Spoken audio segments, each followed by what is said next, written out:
Suck it in. Look good. Hey.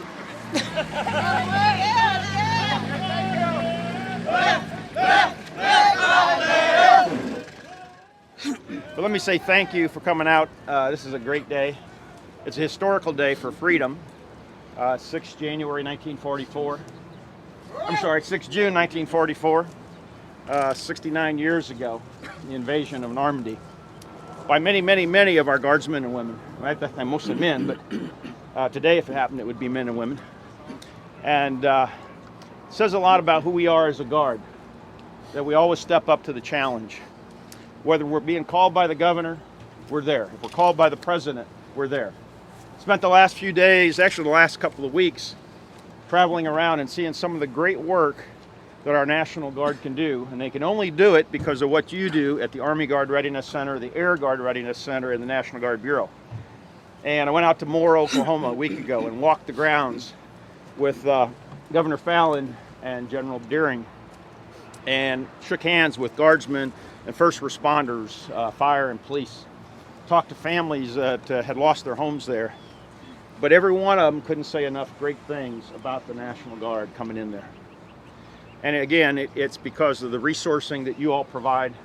No matter which job you're in, here or over on the other side of the river, you do great work. Over the weekend, I went up to Massachusetts and spent some time with Governor Patrick and, as many of you know, General Catfish Rice, the TAG. And on Monday, we went out. If anybody's from the Northeast, you're familiar with the Ancient and Honorable Tradition Artillery Company.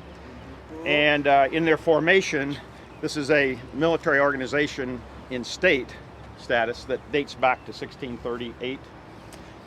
And their formation in Boston Commons, they allowed us to bring out about 20 guardsmen, and the governor hung ARCOMs on them for their response to the Boston bombings right in front of that formation. So it was truly quite an honorable opportunity to be there with the governor and the TAG.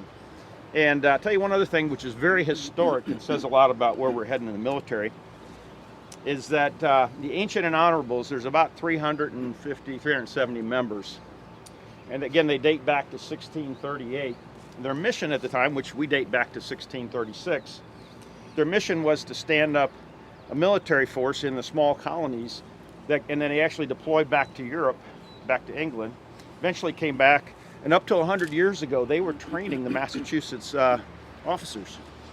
About 100 years ago, this month, the Ancient and Honorables handed over the training of the Massachusetts National Guard officers to the RTI there. It wasn't called the RTI then.